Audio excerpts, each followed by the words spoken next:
யெகோவா ஈரே, கர்த்தர் பார்த்து கொள்ளுவார்.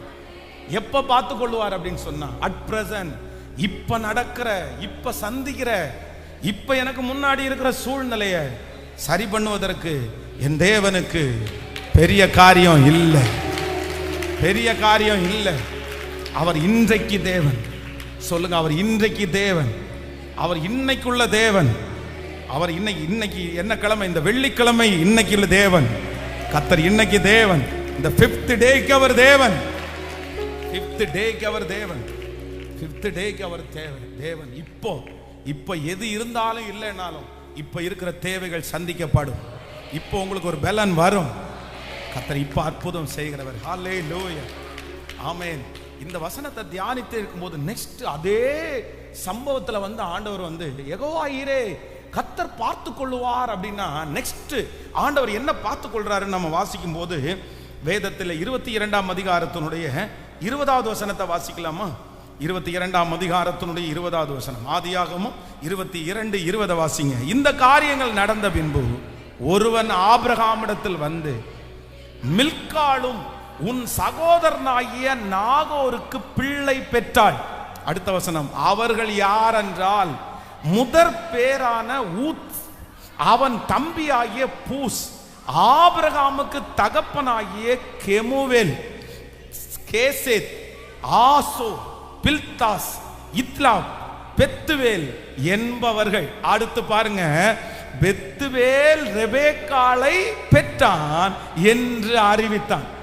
ஹலோ, நல்லா கவனிச்சுங்க. இந்த ரெபேக்காள் அப்படின்றது யாரு? ஹலோ, இப்போ என்ன நடக்குது அப்படின்னு சொன்னா, ஈசாக்க அவருடைய தகப்பனாகிய ஆபிரகாம் வந்து பலி செலுத்துகிறதற்காக கொண்டு போறாரு.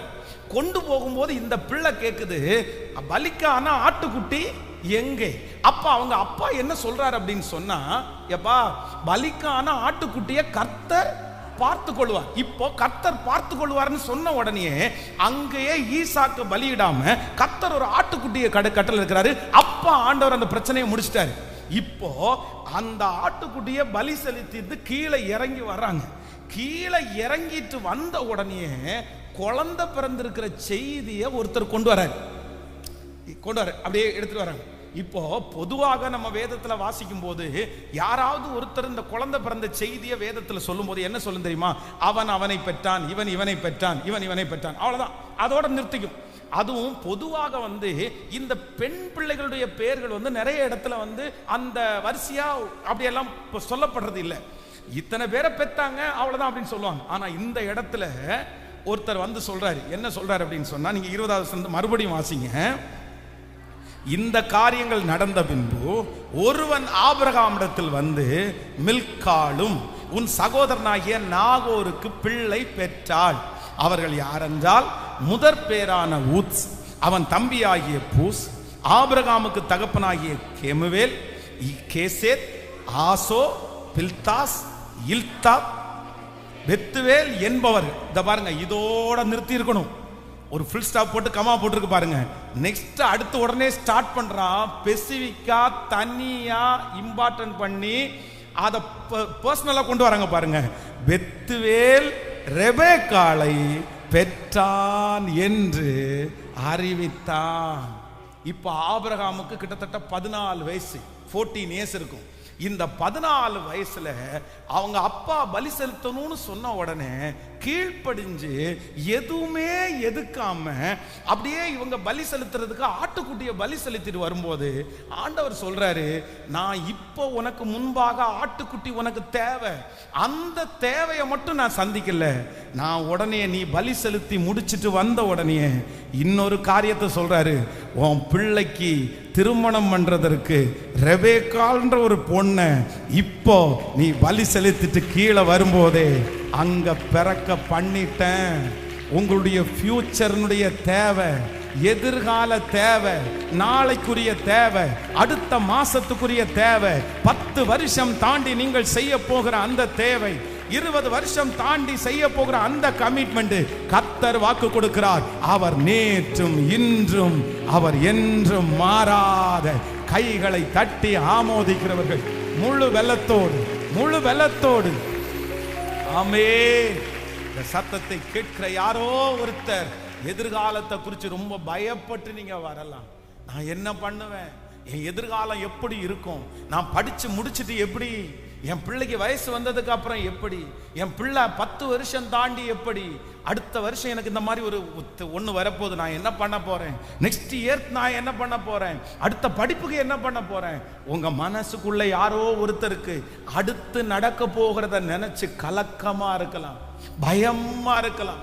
பசங்க நான் என்ன பண்ண போறேனே தெரியல, என்ன இன்னைக்கு எப்படியோ சமாளிச்சிட்டேன், இன்னைக்கு எப்படியோ தாங்கிட்டேன், இந்த வேலை இருக்கு சமாளிச்சிட்டேன், இந்த சூழ்நிலை இருக்கு சமாளிச்சிட்டேன், ஆனா அடுத்த வருஷம், அடுத்த 5 வருஷம் தாண்டி நான் எப்படி சமாளிக்க போறேன், நான் எப்படி இதை தாண்டி போறேன், எனக்கு ஒன்றும் தெரியல. எதிர்கால பயத்திலே யாராவது ஒருத்தர் இந்த சத்தத்தை கேட்கிறவர்கள் மூழ்கி இருக்கலாம்.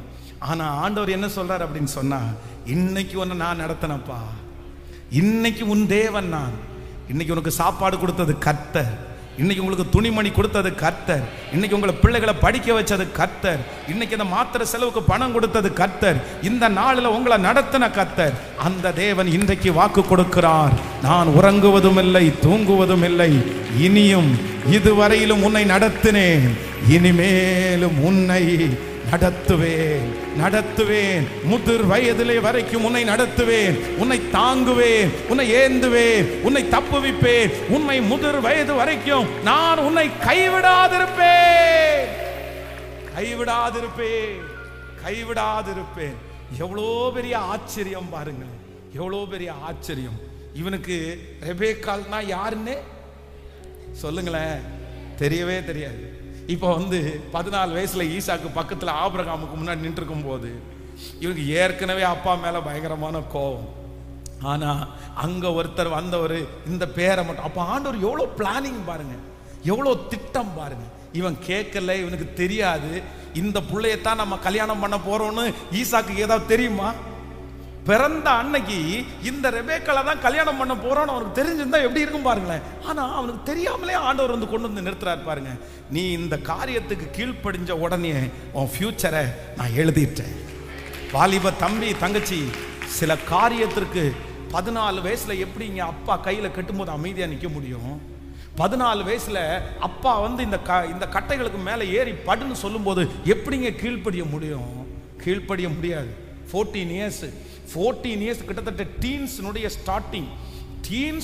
ஸ்டார்டிங்ல எல்லா கோபம் இருக்கும், எல்லா எரிச்சலும் இருக்கும், யாரையுமே புரிஞ்சுக்க முடியாது. அந்த மாதிரி ஒரு வயசு, எல்லாத்துக்குமே எதிர்த்து நிற்கிற ஒரு வயசு 14 இயர்ஸ். ஆனா 14 வயசுல அவங்க அப்பா கையை கட்டுறாரு. எதை சொல்லி கட்டுறாருன்னா, கர்த்தருடைய நாமத்தை சொல்லி கட்டுறாரு, ஏசப்பாவை பற்றி சொல்லி கட்டுறாரு. எவ்வளவு கோபம் வரும். என்ன உங்களுக்கு ஆண்டவருக்கு அறிவே இல்லையா? உங்க ஆண்டவருக்கு இதை தவிர வேற ஒன்றும் சொல்ல முடியாதா? என்ன போய் பலி கொடுக்க பாக்குறீங்க, கத்திய தூக்கிட்டு வந்துட்டீங்க.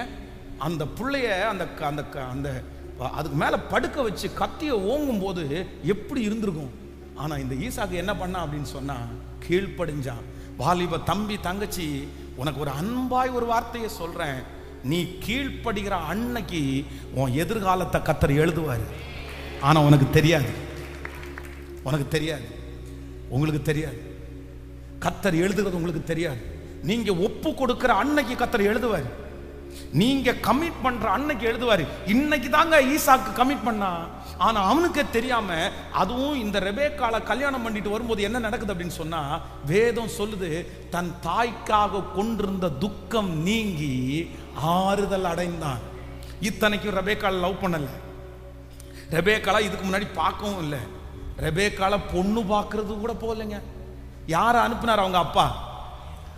நீ எல்லாம் போவேனா, நீ உட்காரு, உனக்கு என்ன பொண்ணு வேணும்னு யாரு அனுப்பிடுவா? அந்த வீட்டில் இருக்கிற வேலைக்காரனை கூப்பிட்டு, இந்த பாரு, நீ போகும்போது பொண்ணோட தான் வர்ற, வரும்போது உனக்கு ஒரே ரூல்ஸ், என் பையன் இருக்கிறதே ஒரே பையன், இந்த பையனுக்கு நீ பொண்ணோட தான் வர, போயிட்டு வா, வரும்போது பொண்ணோட வா. எப்படி இருக்கும் இவனுக்கு? மனசுக்கு எப்படி இருக்கும்? ஆண்டவரே, அது கருப்பா இருக்கா, ஒல்லியா இருக்கா, குண்டா இருக்கா, செவப்பா இருக்குதா, இல்லை அது வாயாடியா, என்னென்னமோ யோசிக்க தோணும். அதுவும் நீங்க போய் கேட்குறீங்களே, நானா போய் பார்த்துட்டு ஒரு 2 நிமிஷம் பேசிட்டு அது நல்லா இருக்கான்னு ஒரு சான்ஸ் கொடுத்தீங்கன்னா கூட பரவாயில்ல, வேலைக்காரனை அனுப்பி பொண்ணை எடுத்துட்டு வான்னா, இந்த தனக்கு பொண்ணு பார்க்க போகும்போது அப்பா சொல்லும் போது கூட அதை கூட எடுத்து பேசுற அளவுக்கு ஈசாக்கு இல்லை. அமைதியா அவர் பாட்டு ஜெபம் பண்ண போயிட்டார். சரி ஓகே, ஆண்டவருக்கு சித்தமானது வரும். பார்த்தா ஜெபம் பண்ணிட்டு வெளியே வர்றாரு. ரெபேக்காள் ஒட்டகத்துல வராங்க. ஒட்டகத்துல வந்த உடனே இந்த அம்மா பாருங்க எவ்வளவு ஷார்ப்னு. அவரை பார்த்த உடனே இவர் தான் ஹஸ்பண்ட் கண்டுபிடிச்சிச்சு. யாருமே தெரியாது. அவரை பார்த்த உடனே ஒட்டகத்தை விட்டு கீழே இறங்கி அவர் தானே ஆளு, அவர் தானே. ஆமாப்பா, எப்படி கண்டுபிடிச்ச? பாத்தீங்க, வந்த உடனே இந்த 2 பேரும் ஃபர்ஸ்ட் சந்திக்கிறாங்க. யாரோ ஒருத்தர் கூட்டிட்டு வந்து, இதான்ப்பா நான் அந்த கர்த்தருடைய சித்தத்தின்படி இந்த கூட்டிட்டு வந்தேன். வந்த உடனே வேதம் சொல்லுகிறது, ஈசாக்கு ஸ்ட்ரெயிட்டா எங்க கூட்டிட்டு போனார் அப்படின்னு சொன்னா சாராயினுடைய கூடாரத்திற்கு. ஏன்னா அவங்க அம்மா அப்பா மேல என்னமோ ஒரு பெரிய வெறுப்பு வந்துச்சு, ஒரு டிஸ்டன்ஸ் வந்துச்சு. அவங்க அம்மா தான் ரொம்ப அவரை தட்டி கொடுத்து, அம்மா இந்த பையனுக்காக தானே ஆகாரக்கிட்ட சண்டை போட்டாங்க, இந்த பையனுக்காக தானே ஆகாரத்தை துரத்திட்டாங்க. என் பையனை இவன் ஏளனமா பேசுறான், துரத்துங்க அப்படின்னு சொல்லி துரத்தி விட்டாங்க. அதனால அம்மா செத்து இப்ப இல்லை, இறந்து போயிட்டாங்க. ஆனா அம்மாவுடைய கூடாரத்துக்குள்ள அழைச்சு போனதுக்கு அப்புறம் இந்த ஈசாக்குக்கு ஒரு ஆதரவு வருது. என்ன ஆதரவுன்னா, அம்மாவை மறந்த எல்லா ஃபீல் அம்மா கிட்ட இருக்கிற அத்தனையும் யார்கிட்ட கிடைச்சிச்சு அப்படின்னு சொன்னா ஹல்லேலூயா. இந்த ஜெபத்துல நான் சொல்றேன், நிறைய மனைவிகள் நீங்க யாரா மாறணும்னா உங்க கணவனா இருக்க அம்மாவா மாறணும். இந்த உலகத்திலே ஒரு ஆண் மகனுக்கு மோஸ்ட்லி ஒரு 90% ஆண் மக்களுக்கு மிஸ் பண்ண முடியாத ஒரு இடம் எங்க அப்படின்னா அம்மா தான். அம்மாவுடைய சாப்பாடு, அம்மாவுடைய கேரு, அம்மா. ஆனா கல்யாணமான ஒவ்வொரு சிஸ்டர்ஸும் என்ன ஜெபிக்கணும்னா, ஆண்டவரே என்னுடைய கணவனாருக்கு நான் எப்படி இருக்கணும் அப்படின்னு சொன்னா தாயா இருக்கணும். நீங்க ஜெபம் பண்ணுங்க, நீங்க ஜெபம் பண்ணுங்க. நீங்க என்ன கேட்குறீங்களோ, இந்த 100 நாளில் நீங்க என்ன ஜெபிக்கிறீர்களோ அந்த ஜெபத்திற்கு ஆண்டவர் பதில் தருவார், பதில் தருவார். இதெல்லாம் தீர்க்க தரிசனமான வார்த்தை, ஆண்டவர் நமக்காகவே பேசுகிற வார்த்தை. தாயா மாறுங்க, நீங்க தாயா மாறுங்க. ஹல்லேலூயா. யெகோவா ஈரே, கர்த்தர் பார்த்து கொள்வார். நம்பர் 1, முதலாவதாக ஆண்டவர் பார்த்து கொள்வார். அட் பிரசன்ட் இப்ப என்ன நடக்குதோ கவலைப்படாத, நான் பார்த்துக்கிறேன். நம்பர் 2, இரண்டாவது என்ன சொல்றார் அப்படின்னு சொன்னா, இப்ப பார்த்துக்கிறவர் மட்டும் இல்ல, உன்னுடைய எதிர்காலத்தையும், ஹல்லேலூயா, எதிர்காலத்தையும் நான் பார்த்துக்கிறேன், நான் பார்த்துக்கிறேன். கையை மேல உயர்த்தி ஹல்லேலூயா. என் எதிர்காலம் யாவையும் அவர் பார்த்து கொள்ளுவார், என் எதிர்காலம் யாவையும் கர்த்தர் பார்த்து கொள்ளுவார். சொல்லுங்க சொல்லுங்க, என் பிள்ளையினுடைய எதிர்காலத்தை ஆண்டவர் பார்த்துக்குவார். பிரதர் பார்த்துக்குவாரு. பாஸ்டர், யாருடைய கையில நான் கொடுக்கப்படுறேன்னு தெரியல, எந்த பிள்ளை என்ன பார்க்க போறான்னு தெரியல, எந்த பையன் என்ன பார்க்க போறான்னு தெரியல. எனக்கு பயமா இருக்கு பாஸ்டர். என்னுடைய ஃபியூச்சர் என்ன ஆகுமோ, நான் எப்படி இருப்பேனோ, வியாதியா படுத்துருவேனோ, என்னென்னமோ. யாரோ ஒருத்தர் சொன்ன சாபமான வார்த்தை உங்க கண்ணுக்கு முன்னாடி வந்து நிக்கலாம். புழு புழுத்து சாவேன்னு சொன்னாங்க பாஸ்டர். அதெல்லாம் மனசுல நினைக்கும் போது எனக்கு பயமா இருக்குது, எனக்கு பயமா இருக்குது. எதிர்காலத்தில் உன்னை யாருமே பார்க்க மாட்டாங்கன்னு என்னை திட்டுனாங்க பாஸ்டர். உனக்கு பச்சை தண்ணி கூட கிடைக்காதுன்னு என்னை பார்த்து திட்டுனாங்க. அதெல்லாம் நினைக்கும் போது என் எதிர்காலத்தில் என்னை யார் பார்ப்பாங்களோன்னு எனக்கு பயமா இருக்குது. ஆனா ஏசப்பா ஏசப்பா ஏசப்பா இன்னைக்கு வாக்கு கொடுக்கிறாரு, யெகோவா ஈரே, கர்த்தர் பார்த்து கொள்ளுவார். இன்றைக்கு கணவன் இருக்கும்போது, மனைவி இருக்கும்போது, பிள்ளைகள் இருக்கும்போது எப்படி ஏசப்பா உங்களை பார்த்துக்கிறாரோ பார்த்துக்கிறாரோ, கர்த்தர் சொல்லுகிறார், முதிர் வயதுல உன்னை கைவிட மாட்டேன், நான் உன்னுடைய ஃபியூச்சர் எதிர்காலத்தை கர்த்தர் பார்த்து கொள்ளுவார். ஹல்லேலூயா.